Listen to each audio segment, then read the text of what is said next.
Electrolytes म्हणजे काय?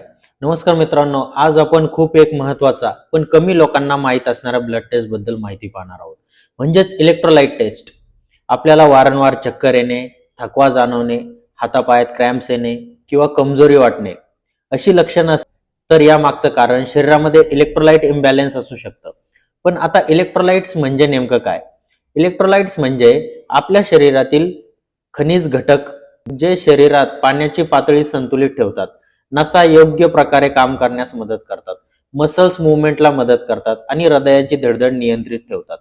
Electrolyte taste म्हणजे प्रामुख्याने 3 गोष्टी तपासल्या जातात. पहिला सोडियम, शरीरातील पाणी आणि ब्लड प्रेशर कंट्रोल करतो. सोडियम कमी झाल्यास चक्कर येणे, कन्फ्युजन होणे आणि कधी-कधी बेशुद्ध पडण्याचीही शक्यता असते. Number 2 potassium. पोटॅशियम मसल्स आणि हार्टसाठी खूप महत्वाचं आहे. पोटॅशियम कमी किंवा जास्त झाल्यास हृदयाच्या ठोक्यांमध्ये बदल आणि मसल विकनेसपणा जाणवू शकतो. Number 3 chloride. क्लोराईड शरीरातील ऍसिड बेस बॅलन्स योग्य ठेवतं. यामध्ये बिघाड झाला तर श्वास घेण्यास त्रास आणि कमजोरी जाणवू शकते. या टेस्टचे नॉर्मल रेंज काय असतात? सोडियम साधारणपणे 135 ते 145 दरम्यान असतो. पोटॅशियम 3.5 ते 5.0 दरम्यान असतो आणि क्लोराईड 98 ते 107 दरम्यान असतो. ही टेस्ट कधी करायला हवी?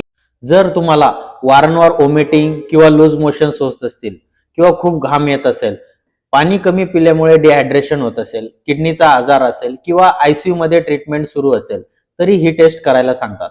तर इलेक्ट्रोलाइट टेस्ट खूप महत्वाची असते आणि एक साधी ब्लड टेस्ट यासाठी फास्टिंग लागत नाही आणि रिपोर्ट सहसा 1 ते 2 तासात मिळतो. शेवटी एवढेच सांगायचं आहे की इलेक्ट्रोलाइट इम्बॅलन्सला हलक्यात घेऊ नका. रिपोर्टमध्ये काही ॲबनॉर्मल दिसत असेल तर स्वतः औषध न घेता डॉक्टरांचा सल्ला नक्की घ्या. अशीच उपयुक्त टेस्ट माहिती निवडण्यासाठी आमच्या चॅनलला फॉलो करा. धन्यवाद.